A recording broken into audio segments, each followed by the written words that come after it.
trauma isn't something that happened in the past. And we see this in particular with COVID, but we also see it, with folks who are experiencing ongoing oppression and microaggressions, that for many of the people that I'm working with, trauma is something that's happening every day.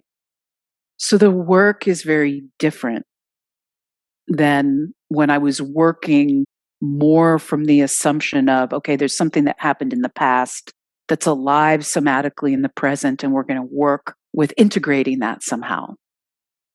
Yeah, and it's like any wound, if it keeps getting irritated and pushed at and pecked at, it's going to be a lot harder to heal. Yeah, and we also start to see that healing needs to take place on a much larger basis. So, again, I'm seeing a big shift in this conversation around self-regulation.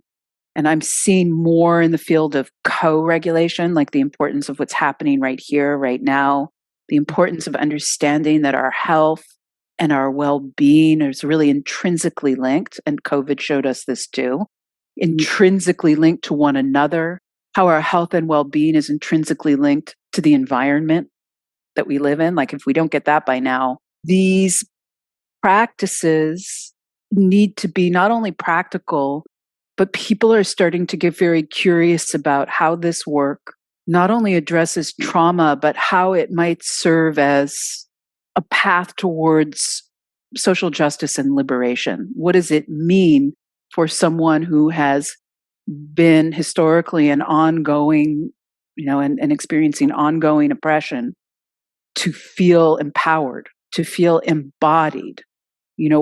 What is there for them to do with that transformation? And also, what is there for me to be doing in terms of leveraging my own privilege, my access to embodiment practices? How am I leveraging that for a greater change in the world so that we're not just addressing historical trauma, but, we're using this work to address trauma in the present time? This is Lynn Fraser with the Radical Recovery Summit, airing January 13th to 22nd, 2023. Please go to radicalrecoverysummit.com to view the clips and the interviews.